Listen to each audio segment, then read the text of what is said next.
That is okay if we have a shorter episode. Oh, good. I shared show notes with you. Yes. Yep. Thank goodness. Yes, you did. All right, let's check if we are live here real quick. Let's make sure YouTube is muted. It was not. Ha! YouTube looks fine. Twitch looks fine. Got 23 messages waiting for me on Twitch. That's great. I'll check that out later. Do I even want to know? I don't even want to know, and it's my Twitch account.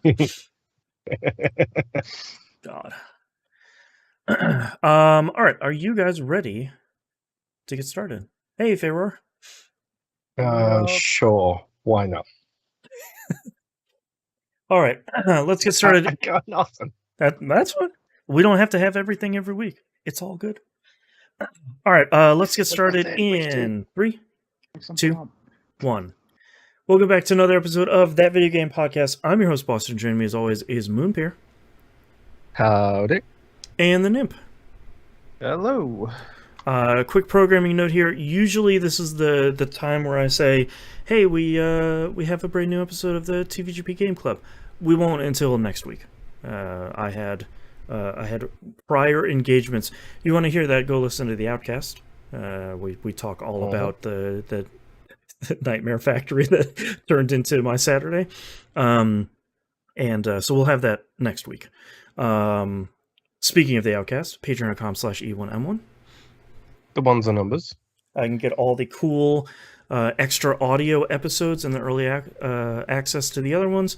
The Outcast is our weekly uncensored stuff we talk about before we start the live stream. It also has like the between segment stuff, the titles, it has all the supplementary goods there in the episode. You get to hear my review about The Boys and how hard into the paint it goes. That's right. That's right. I did forget to talk about energy drinks this week. Someone will have to remind me next week. That reminds me, I need to look for something for next week. Oh, there you go. Because apparently we are just, year one of the Bombcast now. Is what I'm. That's right. If you want to say arrow pointing down about our Zoa energy drinks that I have right here. This brought to you by. Please hit us up, Dwayne the Rock Johnson. I will take your screw money. it. Let's just do it now. I found the Ultra. What is it? What is the monster equivalent of the unsugared stuff? Whatever Unlimited? there's zero. Yeah, whatever their zero thing is. I found their peachy keen one. That was really good. Okay. I like it. You can get all that and more over at the Patreon page. That's a little sneak peek, a little snippet of what our normal, just with more swearing in it in general. You can hear the can open. Oh, it sounds refreshing. This episode brought to you. So you can get all of that. You get early access to We Rogue Like It and Critical Misses. Get all that stuff. Patreon.com/E1M1. The ones be numbers. And don't forget to pick up all your merch at merch.tvgp.tv. Moon, what have you been playing this past week? Nothing. And Moon isn't joking this time. I joke a little bit. I literally played like 10 minutes of Breath of the Wild, which is not a 10-minute long game. Mm-hmm. I played an absolute poop ton of Far Changing Tides because Game Club stuff, which I need to finish it again because, Boston, there is a speed running achievement. Go figure. Shock. I also have to finish that game for the first time too. I've finished it 2.5 times now. Thank you very much. My. Because it's Game Club, and I have a legacy of trying to get those full achievements for Game Club, and also to be honest, because it's a pretty good Zen game. Anyway, we'll get into that during the actual show itself. Right. 10 minutes of Breath of the Wild. Other than that, I played Human Tetris. Or Human D Tetris? If technically you're unpacking things. Human anti-Tetris? Moving Tetris. That's right. Human Tetris sounds like something that shouldn't be discussed on this particular podcast. True, it's not family friendly. There's an Outcast show, is it? Yes, that's right. Yes, you're packing /anti-Tetris. Yes. No, I I don't know. I've been working long hours and trying to unpack at the same time and take care of everything else that goes on in a regular person's life means I literally didn't have time for anything this week. For half a second there, I thought you were going to have a huge yawn in the middle of that sentence. I was going to be like, that was the perfect timing for just this, like, jaw-cracking yawn. It's approaching. I'm that tired. Yep, it's almost yawn o'clock. I did ridiculous amounts of physical work as well. So, mentally and emotionally drained from work. And then physically drained from home. It's perfect. I've just drained all the way. I'm like a Capri Sun that you just can't get no more juice from. But I love it. That might be the first Capri Sun reference we've had on this show, and I appreciate it. You're welcome. The drink that kids love, also grown-ups, because they're delicious. Anyway, yes, I literally have been playing nothing. Nim, take it away, please. I'm actually just trying to picture in my mind right now how an un-Tetris game would work. How it would just select your little Tetraminos and you have to unstack them so you can get them back up into the computer. You just have a hand that's like pulling them off of the pile. Yeah. Meteos is the answer. There you go. Really? There you go. All right. Yeah. So, I did not fare that much better. I do have some games to talk about now. So, I played Blacksmith of Sand Kingdom this week just a little bit. Oh, yeah. I am on the what I believe to be the second to last area for the game. I attempted the boss just to see how that was going to go. It did not go great. Okay. So I have to refigure out strategy and change some abilities that I have on some weapons, because this particular boss hits all of your party members with every status effect at once. So that's like paralyzing, blind, silence, poison, all that fun stuff. So I gotta figure out a counterbalance for that, and I did not have the brain capacity to go there and try to figure it all out right now. The game is saying like, "Hey man, do you want to do a bunch of math?" And your brain was like, "No, thank you though." Yeah, pretty much. Did you already equip a ribbon? You don't get ribbons. So the messed up thing is that your accessories that you unlock, they don't automatically come with, I guess, like abilities for that kind of stuff.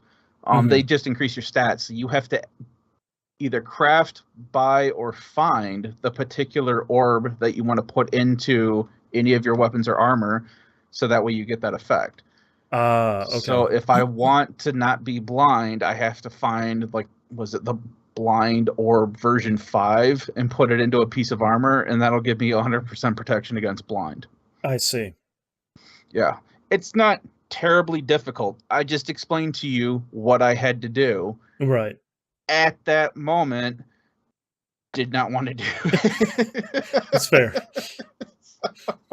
So yes, I will beat that game hopefully this week, assuming nothing weird happens. Right. From there, I played way more Far Cry 5 than I thought I was going to. Oh, okay.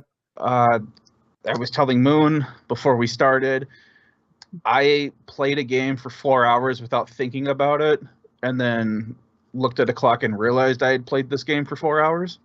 So I have cleared out on the main map, it's the bottom left section. I think the guy's name was, I think that was John Seed.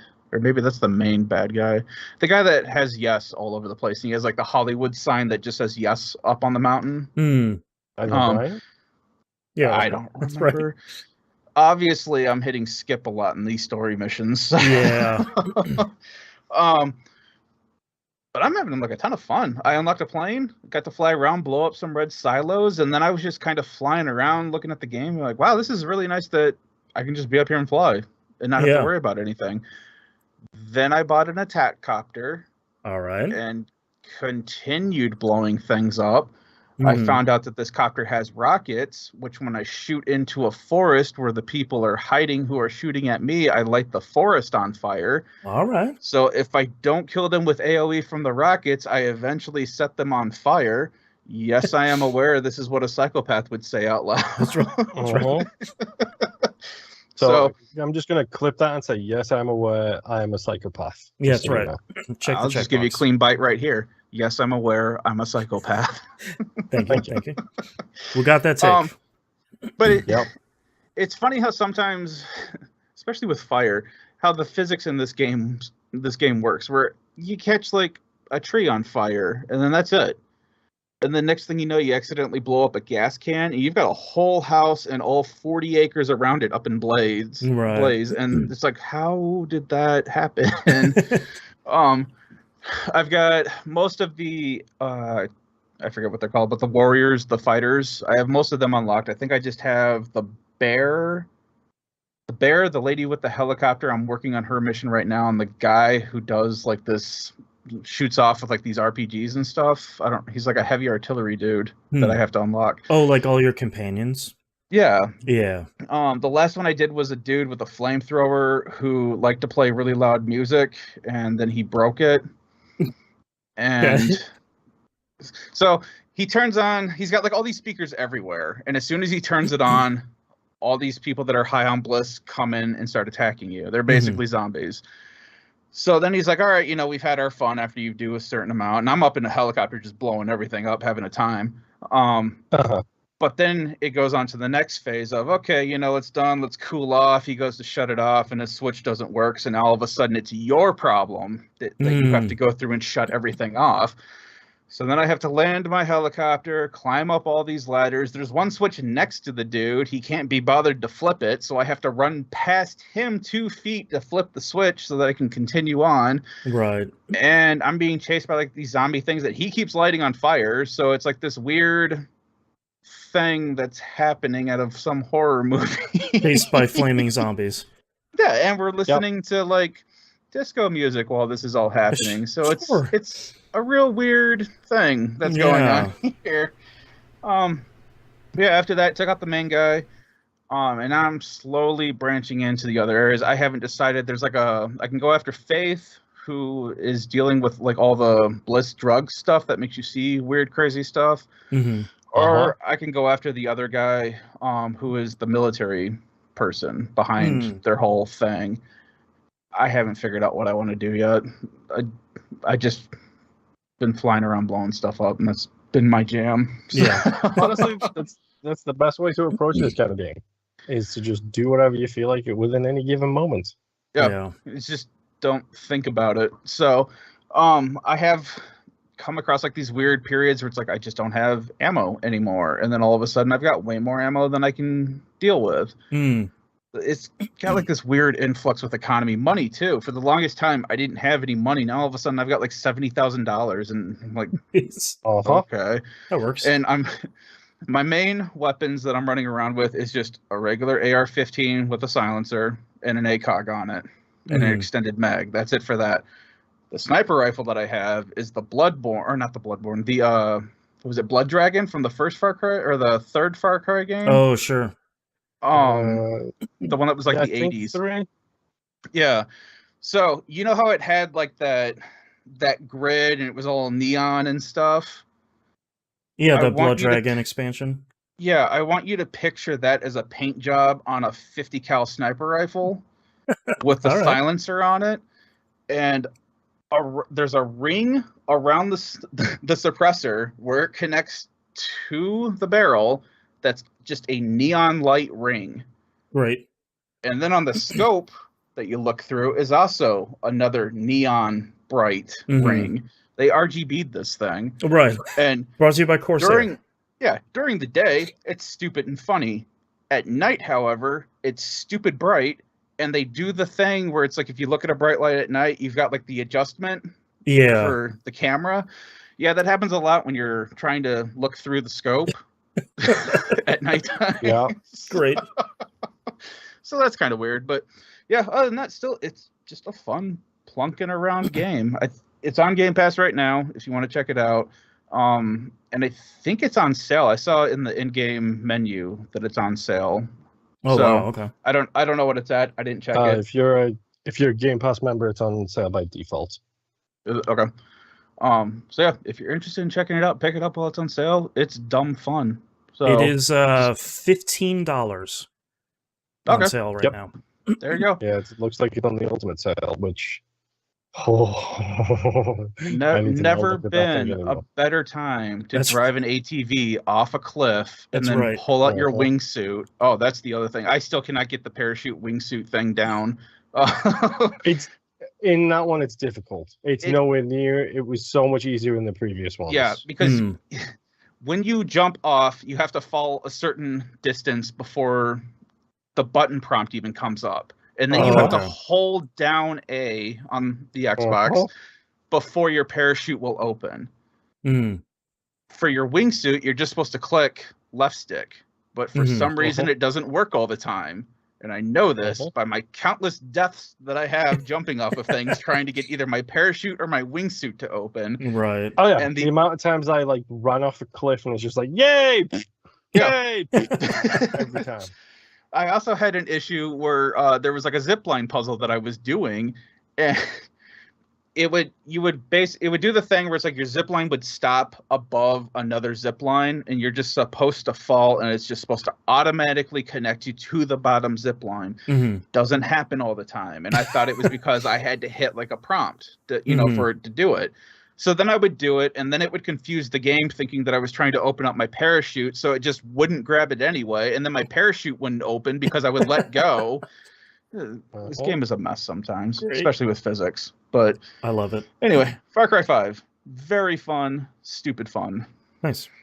Boston, what did you do this week?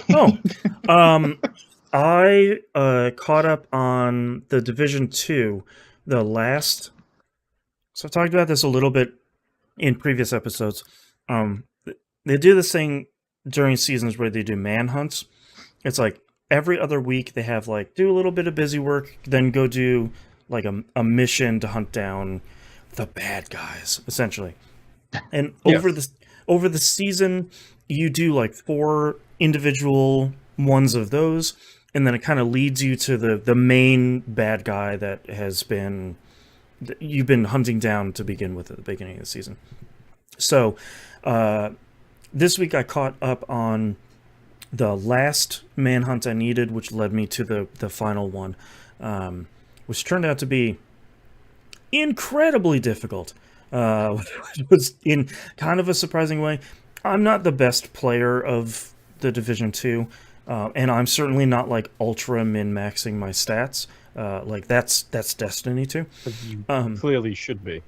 I clearly should be. So you don't have your character stat creator up on your PC, so you can compare. Yeah, no, I am marking everything I pick up as junk. Like it's just I'm not even. I have a build that I really like that works for solo. I have a healing drone and I have a turret with me, and that's all I need. It turned out to be really difficult. There was like a couple of fights where there's like big robot dogs with the sniper rifles on the back. It's just like, here's 5 of them at once. It's like, gee, okay, I have trouble fighting one, but sure. It's like the minute you stick your foot out, there's like 5 lasers coming in on it. For real, like yeah. And then it's like a couple rooms after that, there are 3 of those elite guys with the full head-to-toe armor with like the miniguns on them. It's like you fight 3 at the same time. It's like, I am not set up for this. Okay, cool, good. Best of luck. Yeah, I successfully made it through that. I didn't really have too much of a problem. I couldn't really run and gun as much as I usually do, which is fine. Nice to see that they're kind of ramping up the difficulty on this stuff. Although I feel like it is largely aimed at long-time players, where it's like we're going to make it really tough for these guys that are just like putting it on challenging and running through the game. It's like we're going to smack them around a little bit, which I appreciate. And the bad guy from the previous season, and I can't say who it is because it's just like a spoiler on a spoiler, they had like a series of USB drives that you're collecting through the season that you plug into this thing that will like decrypt their message they were trying to leave for you. So taking down this last manhunt, you got the last like decryption drive.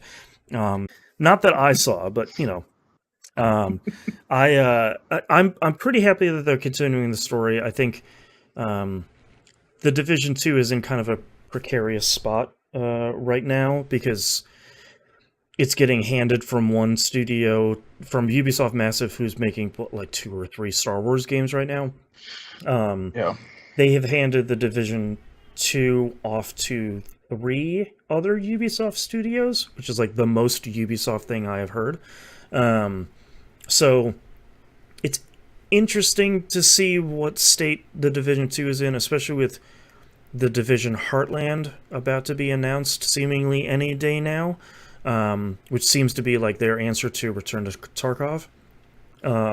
And they just announced the Division, I don't remember what it's called, but the mobile game, which is their third-person shooter, which actually looked pretty good based on the footage they just released.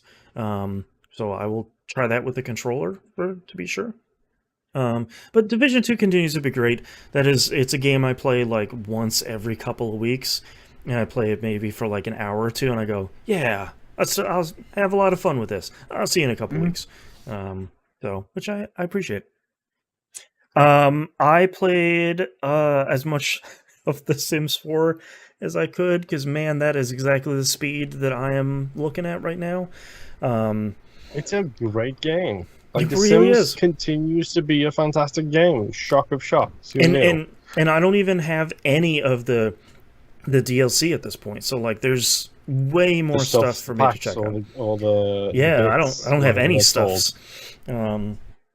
But I did finally look at, when you look at the main menu, there's like a huge part of the main menu is like the stuff and the packs and the expansions and all that stuff. And like featured stuff from the community area. I don't remember what they call that. But they're featuring all that stuff. And there's like load game, new game, and there's another option that has special color on it.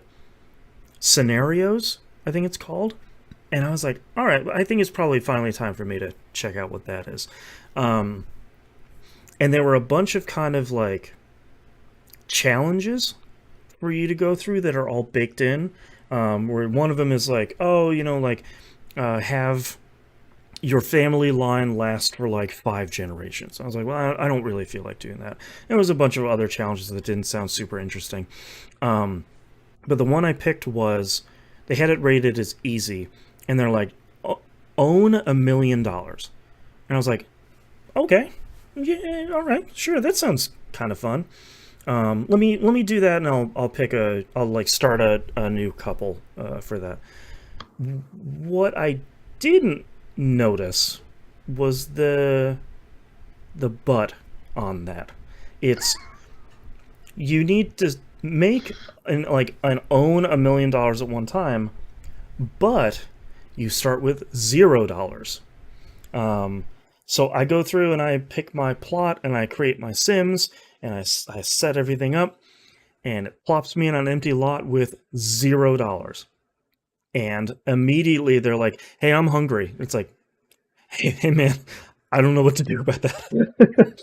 Welcome to the real world. Yeah, so for the first couple of weeks in the game, until I got enough money to build a room with like 2 beds and a shower and toilet, was a lot of like, hey, we're gonna go to this person. We haven't met the people in this house. Let's go and knock on the door. Oh, they welcomed us in. I'm sleeping in your bed. I'm taking a shower. I'm eating all of your food. I'm definitely drinking your coffee. I was gonna say, the common RPG. That's right. I'm rifling through all your door isn't unlocked. I'm raiding everything. Yeah, we did a lot of like. You have the Toxic Friend DLC. Yeah, we were taking a lot of showers at the gym. We were eating a lot of chips at the bar. We were sleeping on couches on people's houses. It was kind of a fun challenge, because I'm sure if you've played The Sims for thousands of hours, you know, like, oh, I could just do this one specific thing that will get me a bunch of money at the beginning, and it won't really be a problem. But I feel like with the level of knowledge that I have right now, I'm like, I need to eat. So I guess I'll go to the park and see if anyone's having a cookout and just steal all their hot dogs. Hey, that worked. Blend in with the crowd, yeah. Yeah, so like, it was a lot of... Dave. That's right. Hey, we've been long friends. So it was a lot of fun of like, my I'm starting to build their house now, so I have like I have a dedicated bathroom, I have a dedicated bedroom, I have a little bit of a kitchen. Like I'm starting to kind of build out their house and get their careers going. Okay, so you live in New York or California. Good to know. That's right. That's right. I have functioning kitchen and bathroom. It might be the same room, but don't worry about it. Five of us squeezed into this one bedroom. Yeah. It's a studio. That's right. It's a below ground studio.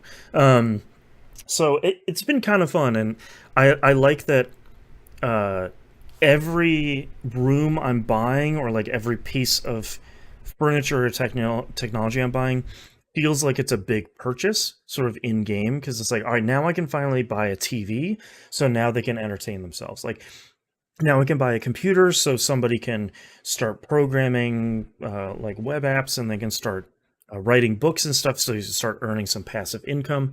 And it's been a lot of fun. It's been kind of, instead of the normal Sims game where you start, it's like, all right, I'm going to make the perfect little kitchen, I'm going to make my perfect little bedroom, and I'm going to do all this stuff. It's just like, you got an empty lot. Good luck. Just bills are coming. Have to read through the depressing emails of, hey, I have an app idea. That's right. It's like, okay, go on. It's like, it just needs to be mainstream and collect data and be user friendly. Yeah, and I can't pay you. Like, it's great exposure though. Really. Yeah, exactly. I'll pay you an exposure. That's right.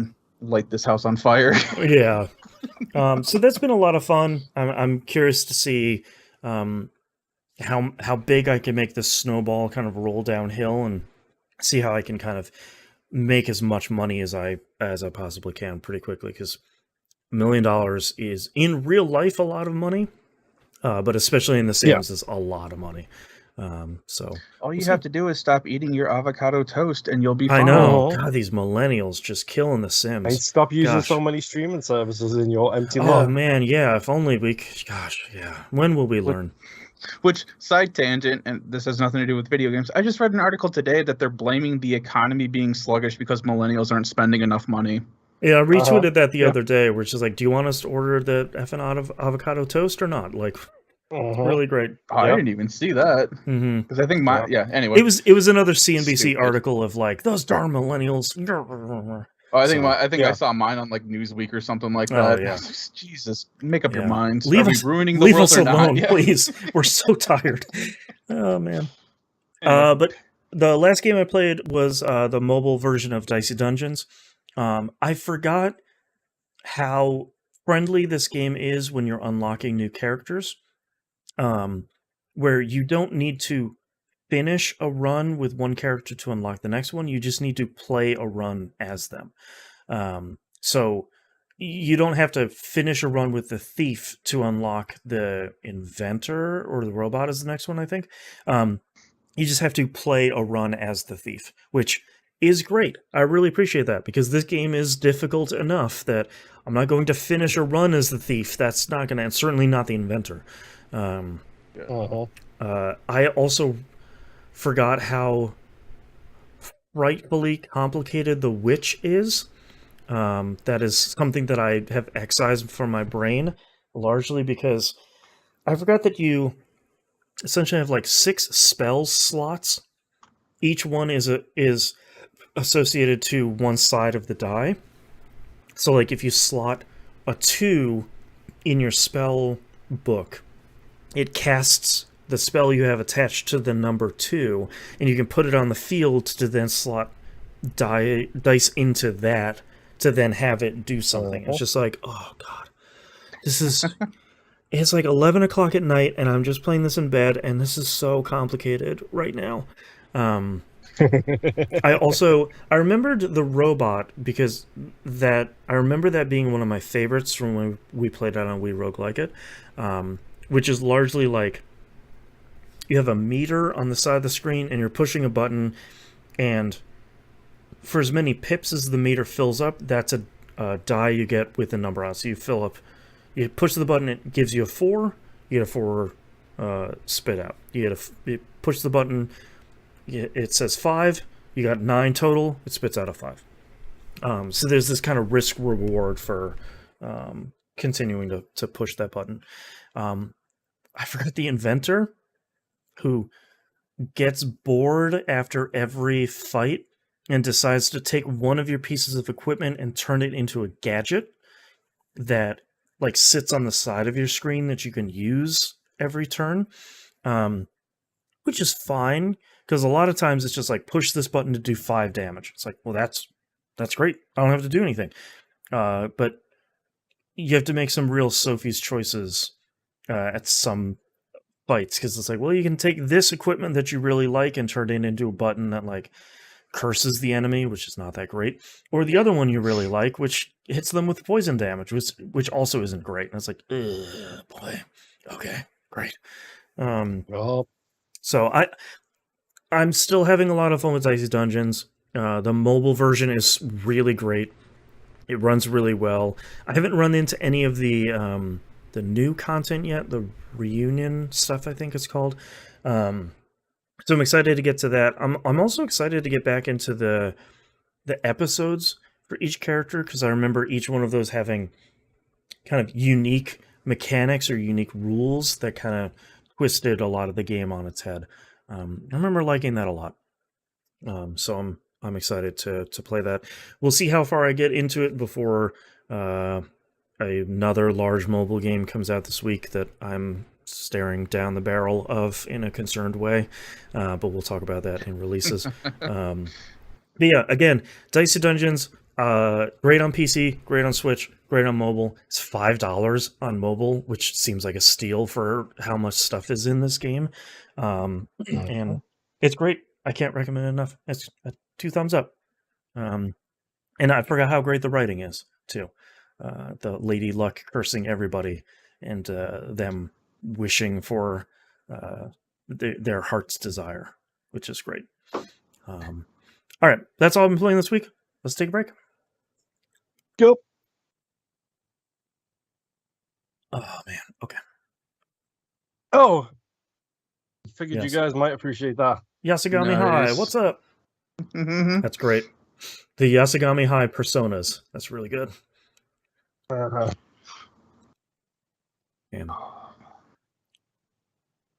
What time is it? Yikes. All right, you guys ready to go to the next segment? Yeah. Sure. I'm really pissed about that sale, by the way. But that's a fucking good sale on the Xbox store right now. Yeah, both Microsoft and Sony are having concerningly good sales at the moment. I'm just like, I can't look at it. Can't even glance over there. Fucking $50 for the Spyro trilogy, the Crash trilogy, and CTR. Oh my god, that's a steal. That's so many games. So many good games. 7 games for $50. That's a really good deal. It's the remasters of them all. Like, it's fucking like, Jesus. That's great. Like in what? Not even 2 weeks? Let's pull up this calendar here. In 2 weeks, Xenoblade 3 comes out. So it's like I can't that's right. do anything until you don't want to that comes dive into anything big. Yeah. Yeah. And then after that, I was like, go ahead. I was going to say October, November is going to be a clusterfuck because everyone's like, oh, fuck it, just shove it all in here now. Yep. And Yeah, get it out. Yeah. Yeah, fucking. Of course, after talking about it last week, Kingdom Hearts is on sale too. Because why not? Why not? What good timing. Well, I mean, at this point, it's an investment, Moon. That's right. It's an investment in your Kingdom Hearts future. I said the same thing when I paid $6 for the Witcher 3 Game of the Year edition, and still haven't installed it. Right. Henry Cavill Cavill would you be have disappointed that security that you got it at the cheapest price possible. That's right. Even years later. That's right.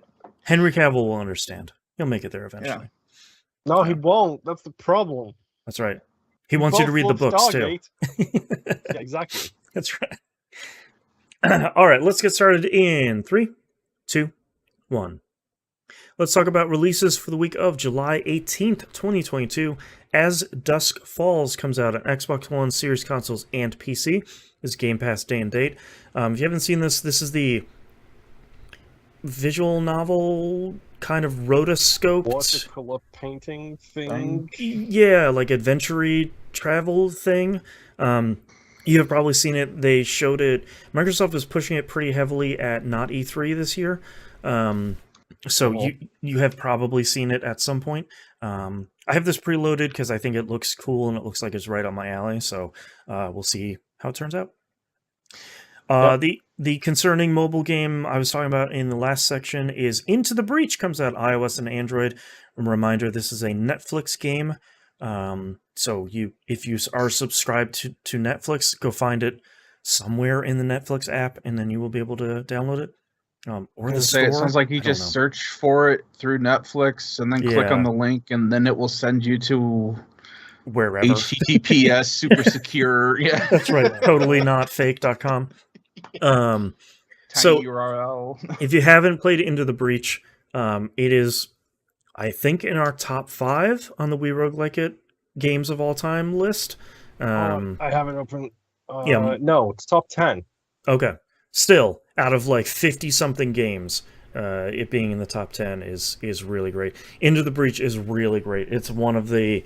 it looks like a strategy RPG, but actually turns out to be one of the best puzzle games ever made. And it's so good. And they're putting even more stuff in there. Yeah, it is both. Yeah, you're right. So I will definitely be checking that out on mobile once it comes out this week, at least just to see how it functions, because it played really great on Switch. I'm still really bummed it is not out on anything else, but I understand putting it out on Switch before anything else. But yeah, that is really weird that it's going from Switch to phones, and then they're just kind of like, I feel like if you're an indie game that's a hit, you put it on Switch so you can sell like bajillions more copies. Oh yeah, but I would like to see it on other consoles too, because that game's great. I want more people to play it. Next game here is Stray, coming out for PS4, PS5, and PC. This is free for PlayStation Plus Extra and Premium subscribers. That's not confusing at all. Thank you, Sony. But if you haven't heard me talk about this for seemingly the last year, my impending Game of the Year game is the Alien Invasion Stray Cat Cyberpunk Backpack Adventure Platform Puzzle game. An Annapurna Xbox joint. One. I probably have bad news for you. Let's assume it's probably a year from next week. Let's assume. With Annapurna, hopefully it will be sooner than that. But hopefully it's not a Final Fantasy VII Remake Part 2 thing. Next game here, Bright Memory Infinite, comes out for PS5, Series X and S, Switch, and PC. Those are the only 4 platforms, by the way. It does not come out on PS4 and Xbox One. I guess they're not as strong as the Switch is. Cough, cough. If you don't remember the name Bright Memory Infinite, you should probably go watch a trailer, because as soon as you do, you will probably remember it from E3 a couple of years ago. I'll put it here on the stream. I remember this being a kind of things blowing in the wind showcase for the PS5. It's a first-person shooter coming out of Korea, I believe. And it looks really wild in a kind of an interesting way that these games sort of don't. So an anime lady shooting a bunch of big guns, which is a video game classic, really. Mm-hmm. Oh, Parasite Eve. Yeah, something like that. Well, God, what was that Sega game that came out? Binary Domain. Yeah. Reminds me of something. Sorry, that's what it kind of reminds me of a little bit. Yeah, it looks pretty wild. So I'm kind of excited that this is coming out and actually turning into a real thing. It always seemed like a kind of a tech demo when they were showing it before, but we'll see. This is probably going to get me in trouble, but I'm getting some real Alpha Protocol vibes from this. Yes, it has like a real high budget B tier game feel to it. It's interesting. I'm down. Yeah. Next game here is Koromon, coming out on the Switch and PC.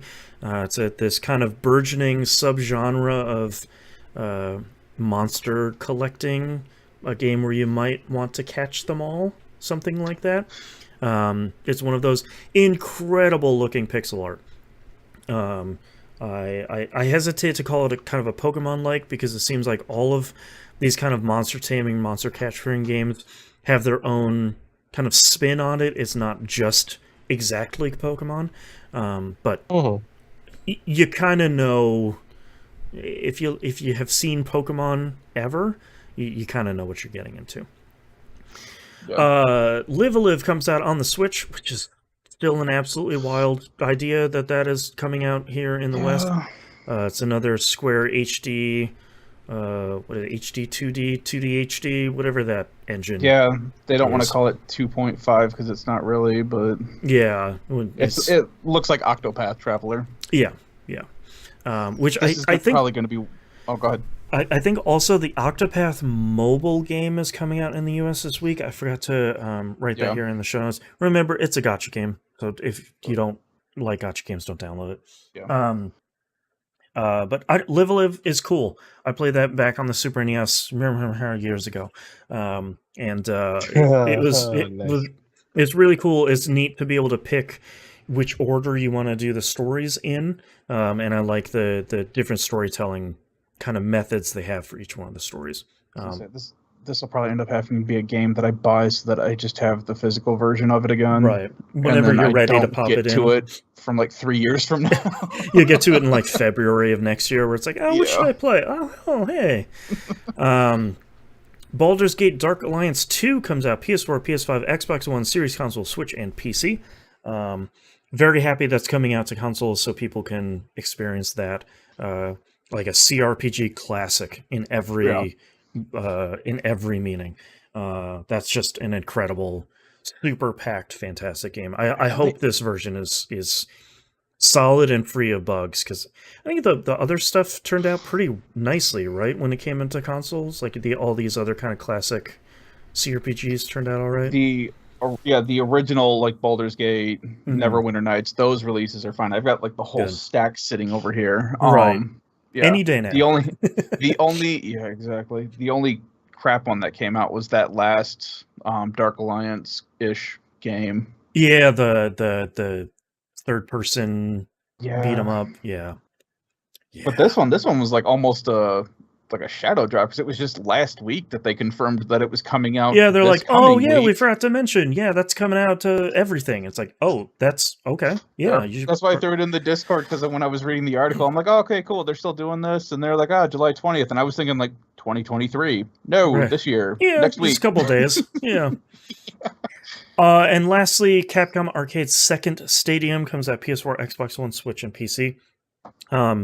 If you didn't see, this is going to have the same release cadence as the first one, which is there's two versions. One is like a free or very cheap kind of shell, where you get like, I think maybe 1 or 2 games for free.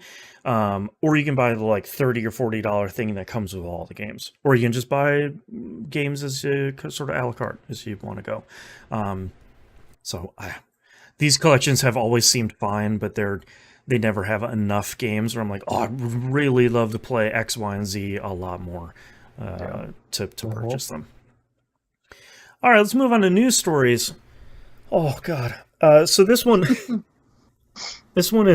a real news story. Unity just put their foot in it this week in like 4 different ways. So the beginning of the story was that Unity, the very famous game engine company, has announced they're merging with ironSource in an all-stock deal, earning the ironSource CEO a seat on the Unity board, and this is valued at approximately $4.4 billion, which Unity has also been on a big acquiring kick. They bought SpeedTree, they bought Weta, the CG like movie studio a while ago. Like, they've been acquiring a bunch of stuff. So this isn't too surprising, except Unity, like 2 weeks ago, just laid off 4% of their workforce, which Unity and all of their companies is so big right now. 4% is hundreds of employees across different departments. Which, in an interview with, what was it, GameIndustry.biz, GamesIndustry.biz, CEO John Riccitiello said that, well, the layoffs weren't announced and they were only, quote, leaked to Kotaku, end quote. And they hired back, quote, over half of the laid-off workforce in other areas of Unity. So it's not really a layoff. It's like... what do you mean it wasn't announced? But then you're like, oh, but we hired half of them. No, you laid people off and then hired half of them back. There wasn't... You still laid off 2% of people. Like, it's still... Except... Iron Source isn't exactly what it seems to be. Unity in their purchasing announcement or their intent announcement says, quote, Iron Source is a, quote, leading business platform that empowers mobile content creators to turn their apps into scalable, successful businesses, end quote. I don't know what that means, but seemingly nobody else does either. Yeah, just buzzwords shoved into a sentence to make them sound good. Yeah, it seems like most people are saying that Iron Source is...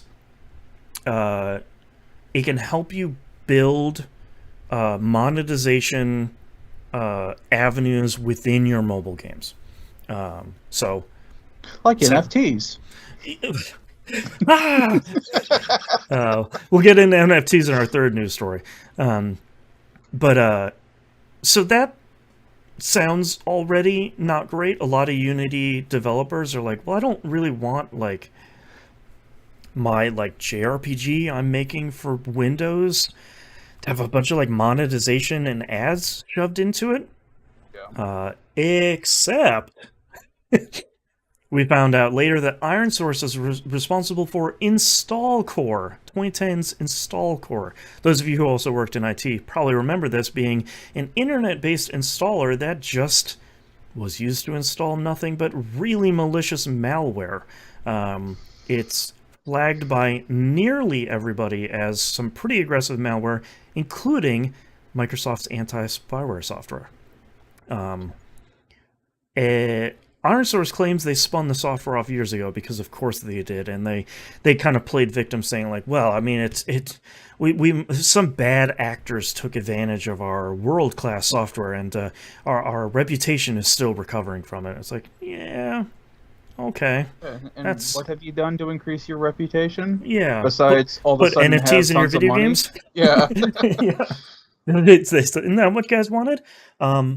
Also, when pushed, Unity CEO John Rictello had this to say after the pushback from Unity users, because a lot of the developers, sort of large and small, because Unity is used all over the place, a lot of users were pushing back on Unity, saying like, hey, this isn't the type of purchasing we want to see out of Unity. This isn't the type of integration we want to see. And then Unity employees were saying like, wait, you just laid off a couple of hundred people to buy a malware company? Like, that's not cool. Yeah. So CEO said, quote, when asked about the pushback about developers, Rictello said, quote, it's a very small portion of the gaming industry that works that way. And some of these people are my favorite people in the world to fight with. They're the most beautiful and pure, brilliant people. They're also some of the biggest effing idiots. End quote. Which probably saying the quiet part out loud at the worst time, really. Keep shooting yourself in the foot. It's going great. And Rictello has been doing this for decades. He did the same thing at I think it was EA. He was the CEO of years and years ago. Yeah. And he just kept putting his foot all the way in his mouth there too. He was trying to get to his point, which turned out to be, we can take these purchases and we can take the lessons that these companies have learned, and the point he was really trying to drive is, so many of you developers, like, he's saying this pretty rudely, so many of you developers have a solid gameplay loop that keeps people entertained for 2 minutes when you should have them entertained for an hour. And that's how you get people to stay in your games for longer. And it's like, from a money-making perspective, yeah, you got a point, because you need to keep people engaged to spend more money. But if your game is a 2-minute game, or your game doesn't need to be engaging for an hour, because that's not what it is, that feels pretty terrible. So this is probably one of the more complex, bummer, weird, strange news stories we've seen this year of just like, they bought this company. Well, they did it after they laid bunch of people off. And it's a malware company. And it's going to put a bunch of ads in. And John Riccatello will call people a bunch of names. It's just like, you just stop interviewing him. Stop letting him talk to people. Stop buying companies. Just treat your people right, please. Any video game company, please. Jesus. Somebody. Because now at this point, you can't even assume that just because you haven't heard anything about a company that, okay, they must be doing well. No, it's just nothing's come out yet. That's the only thing you can assume at this point. Unity devs, please unionize. That would be great. All right, let's talk about our next news story here. Skate 4 has been re-revealed. It is now just Skate, all lowercase with a period on the end. EA has kind of... I don't remember what studio was working on this. Full Circle. So Full Circle is the company that's working on this. It's like an EA company. They're making this into an open-world, free-to-play game. The industry's worst kept secret over the last couple of weeks is, hey, there's a very, very, very early, like untextured, they call it a pre-alpha. It has been out there for that people have been testing. And they've been showing it. Like, they've been showing footage from the studio themselves. Like, they've been pushing this their social media platforms. It's like, cool. Like, thank you. You'll get, like, don't get me wrong. I wish everybody would take the Bethesda approach of, hey, here's a trailer for a game. By the way, it's out in 3 months. Like, that is what my ideal would be. Yep. But if you're going to, like, have, because there's people clamoring for info on this. If you're going to have that, do what these guys are doing. Like, look, here is footage. It's a polygonal model of a dude doing a dark slide. Yeah, like, show the gray box. Like, yeah, we just got the physics to work, so now he can jump and he doesn't just go up off screen. Yep. Yeah, it took us 6 months for that to feel right. This is what video games are. So they did announce this is going to be an open world and free to play title, which I think, to be honest, if this wasn't coming from EA, I would probably be a lot more interested in it, but I think... See, I agree with you mostly, but he cites an inspiration, which is another EA game. Yeah, so Dan McCulloch from the general manager from Full Circle confirmed there will be microtransactions, but he laid out 4 main rules to make this fair, which I think is interesting.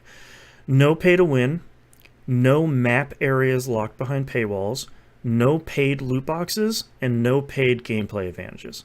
It's like, yeah, sure. And he also said that he looked at a ton of free-to-play titles for good and bad examples, sort of singling out Apex Legends for praising Apex for saying their paid stuff is just cosmetics and convenience. And that makes sense. I mean, it's another fine EA product, but he's not wrong. Apex has been a pretty good example of like, yeah, you want skins? Totally, we got skins. You want a little bit of convenience stuff? Yeah, we got that. No big deal. But it's not like, here's the good gun. It's $20. Like it's nothing like that. So I feel like I'm a little bit once bitten, twice shy with EA kind of in general. I don't want it to tank. As everybody should be. I don't want it to tank Skate because I think if you look at taking that engine and taking that cool gameplay and making it free to play so it's more accessible to people, making it cross-spin, cross-progression, which they're talking about, and making it open world, I think that's a cool combination. Like, I think it could be a cool thing where it's just like, all right, it's like a Wednesday night, and I'm just going to download and fire up Skate, and a bunch of me and my friends are just going to, like, mess around in an open world. Like, that sounds like a cool thing. But I feel like with them, with EA specifically as the publisher, I'm always kind of waiting for the next shoe to drop. Whereas like, is season 2 going to be the one where you got to pay for everything? Is the launch going to be where it's free to play, but the good edition is $90? Like, does it have NFTs in it? Is that what we're dealing with now? But like Moon said, I appreciate that they're showing stuff really early. The playable build of it got leaked everywhere, so they're just releasing footage, which I think is really smart. And I like that they're being honest, saying like, yeah, it's super early. Like, do not expect this to come out anytime soon, but here's the stuff we're aiming at. I think that's cool. That is one thing I wish developers would do more of. And I know, depending on the game that they're making, it's not something they want to do because then it just puts it out there for other people to steal. Yeah. But just having this kind of thing, I know a lot of the Kickstarters did that, where you would get like the behind the scenes, documentary of, hey, this is what we did this week with the game. Yeah. Yep. Yeah. I think that would go a long way with helping some of these a-holes, not all of them, but some of them online. The more rational ones. Yeah, get a grasp for, okay, this is why video games take, however long to make. Well, we just saw that with, who was that, Sucker Punch, I think?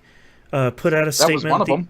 Yeah, put out a statement the other day saying, like, hey, I know you guys are waiting for, like, another Sly Cooper and another Infamous. We're not working on them. Like, we figured we would be honest with you. We have absolutely nothing in the works. We were working on a ton of other stuff. We love the games. We're glad you do too. We're going to patch some of the stuff so you can keep playing them online, and we're going to like upgrade our server infrastructure, but you should not expect anything. It's like, yeah, man, all right, cool. Yep. That's great. I like it. Last news story here. Sony announces PlayStation Stars. If you own either an Xbox or any of the like most recent Xbox platforms or a Switch, this will sound awfully familiar, where you can play games, get platinums, check in with games, do like Microsoft, I think, does this really well with their rewards program, where it's like, hey, just play a Game Pass game this week and you get 5 points. Sounds like it's very much that sort of thing. One of the rewards for this will be, or can be, PSN wallet funds. So I'm sure it's going to be a lot like Microsoft, except where it's like, yeah, we put 5 cents on your wallet. And it's like, okay, cool. That's pretty great. So that seems nice. That to me, that seems like kind of a no-brainer. They tried this on the PS4, where they were doing some like cash back for like, they were doing like this summer of gaming that Microsoft did forever ago, where it's like, oh yeah, if you buy some games during this month, you get like 5% back as a gift card or something. So it's nice to see them kind of formalizing this.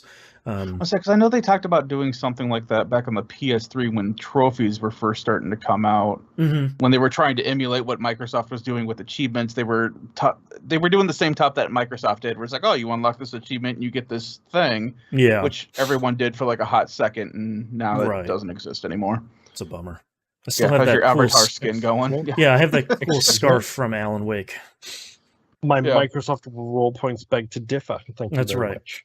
Well, that's different, but I'm just, my avatar's flying I around. miss the avatar stuff too. As dumb as they were. Yeah, they gave it some examples of like, if you get a platinum in a game, you might get some level of reward, which they also announced digital collectibles. These collectibles will be, quote, digital representations of things that PlayStation fans enjoy, end quote, including figurines of characters and cherished devices from Sony's history. Collectibles will have They a are few. fungible. Collectibles will have different rarities to earn. Sony says there will always be a new collectible to earn. If this sounds a lot like NFTs to you, Sony is well aware of of how it looks. In an interview with the Washington Post, they said not once, not twice, but 3 times they're definitely not NFTs. Quote, it's definitely not NFTs. Definitely not. You can't trade them or sell them. It's not leveraging any blockchain chain technologies, and definitely not NFTs, end quote. So guess what? PlayStation Home's coming back. Yeah. This is a test for NFTs, is what this is. See, the what I think is the worst part about... Look, NFTs are bad, and they're killing our planet, and they're a scam, and you shouldn't support them at any level. But, like... The thing that really sucks is it looks like Sony is essentially releasing, you see this on a lot of like other websites. You see this in a lot of like workout apps and stuff. Like I have an Apple Watch, so it gives you like badges. Like you did a workout every day this week, you get a 7-day workout badge. It seems like it's like that, where it's like you played both Horizon Zero Dawn games or both the Horizon games, you get an Aloy badge or like a tall neck badge. And I hate that NFTs have poisoned us, that even me, I was like, oh great, they're doing NFTs now. But they're just like, no, like we're going to give you like a cool little picture to you say basically like, just earned another trophy. They're just not called trophies. right. And like, I think that's a cool, fun little thing. And it sucks that NFTs are so pervasive, even as the market is crashing and burning, that there's still this like hesitancy of like, oh, it's an NFT. So I'm glad Sony got out there and was just like, it's, in case you didn't glean from that quote, they're definitely not NFTs, and they're definitely not on the blockchain. And I think it's a fun idea that I'm surprised that Nintendo didn't do first. But we'll see how it goes. But it could turn into, essentially the avatars from the PS4, which are just pictures that don't really do anything, which would be fine. At least they're not NFTs. We'll see. Let's move on to a question here from Late Elf. It says, yo gents, I needed a break the other day and installed Dying Light on my PC. I knew it was a zombie FPS, but I didn't expect the Dead Island Breath of the Wild combo I got. It's pretty good. Cue at least Moon going, yup. Nope. I'm just going to sit here and quietly judge for not listening to me way back in 2007 or whenever that thing came out. That's right. And I said as much. Yeah. Do you have any favorite crossover / subversion in expectation? Think Animal Crossing / Doom.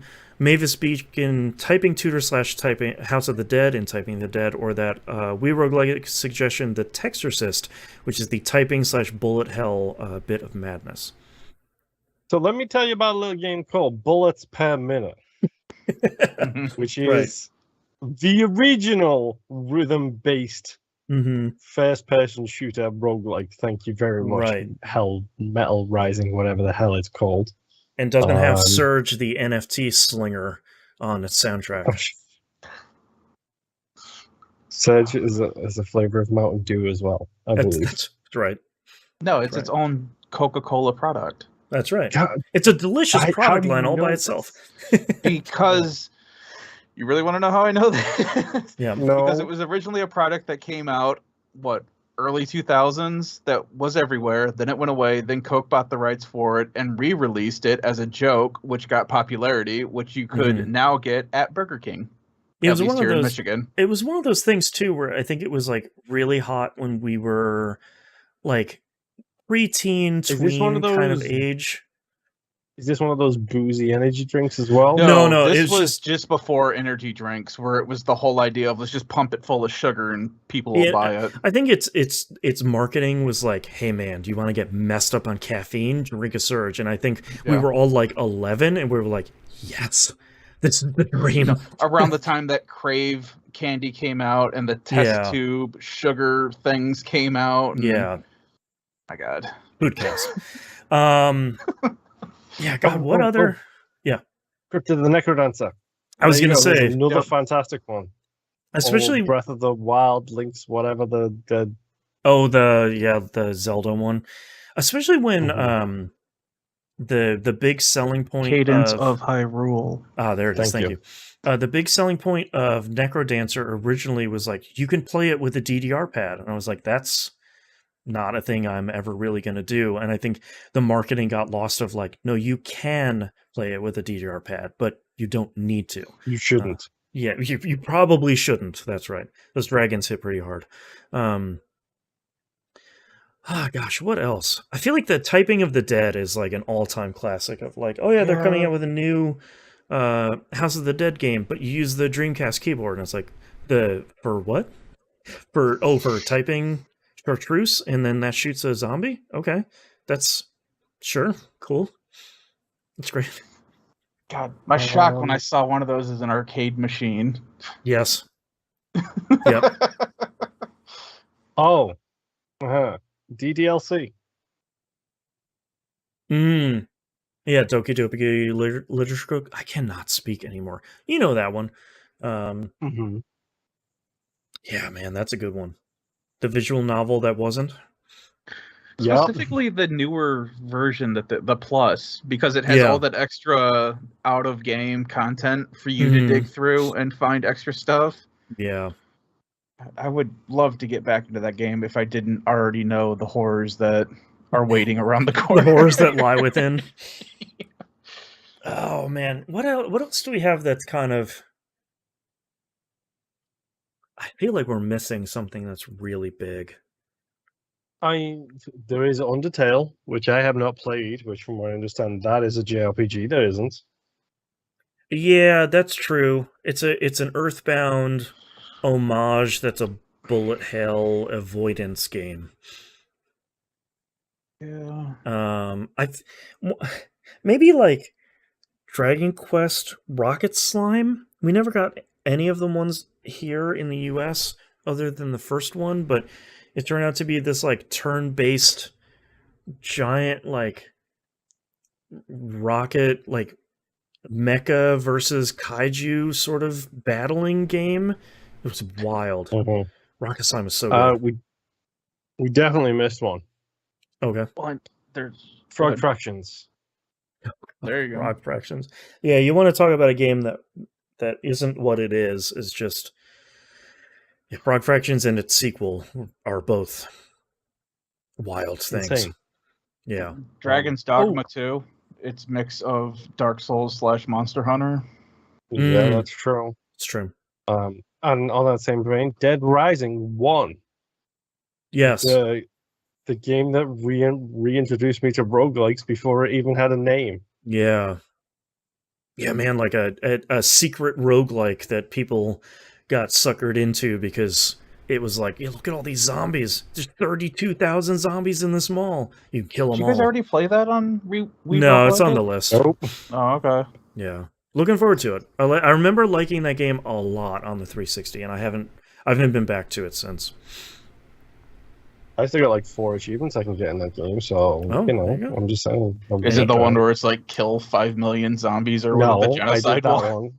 Yeah, I did that one, and I also did the one that brings 2 different 360s in mind. Thank you very much. 5-day and 7-day survivor. It was worth it. So Aaron brought up Pokemon Pinball. Ooh, yeah. There was a Metroid Pinball too. Yep. There's a Kirby Pinball on the original Game Boy I really loved as a kid. Sonic Pinball. I love Sonic Spinball. I'm like the only person that loves Sonic Spinball. It's so bad. Dung Beetle Deliver Mail. Really? Yoku's Island? Yeah. Thank you. Yeah. That's all I can think of. Yeah, a combination. Why is there so much honking? Shut up in there. A combination of Metroidvania platforming pinball game with a mail delivering dung beetle. One of one. Yeah. Yeah. I think that's the stuff that I like about, we were talking about Unity earlier, and I think so much of the frustration over Unity as a company making these really boneheaded decisions is the rise of Unity as an accessible game engine has been so great for developers to not have to make their own engine just to make Yoku's Island Express. I don't know if that's a Unity game. I would assume so.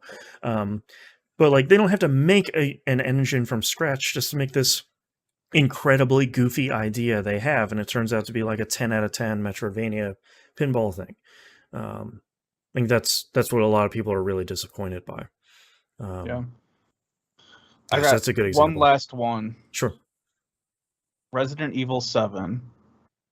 First-person Resident Evil game. It wasn't the first one to do it, but it was the first one to do it correctly. Yeah. Yeah. Oh, good. The artwork has started back there. Goodness. All right. Well, on that note, that's the end of our episode. Thank you very much, everyone, for listening.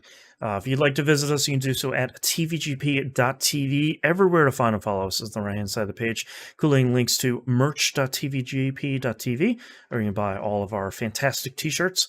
including the We Know shirt, which is a classic. And check out our YouTube channel, join the Discord server. Like we talked about a couple weeks ago, it's not one of those like mile-a-minute Discord servers. It is much more slower paced than that, so don't feel like you need to pay attention to it 24/7 like some of these servers that I'm sure we're all a part of, where it's like, check back in, there's 4,000 messages. Okay, bye. Yeah. Not like that. Unless we really get on a run about some very random topic. That's right. About finally affording a giant new curved monitor. Which, big shout out to our discussion. That thing is way bigger than I thought it would be, and I would really like one. And don't forget to sign up to be a patron at patreon.com/E1M1. Those ones are numbers, folks. You can get all the cool episodes every week, including the Outcast we talked about before. If you're at the $5 or higher tier, you also get the Critical Misses production meeting, which has been turning out really great. If you want a kind of real chill, kind of honest look behind the scenes of how we produce some of these shows and what goes into making one of these a season of Critical Misses. Those are really great.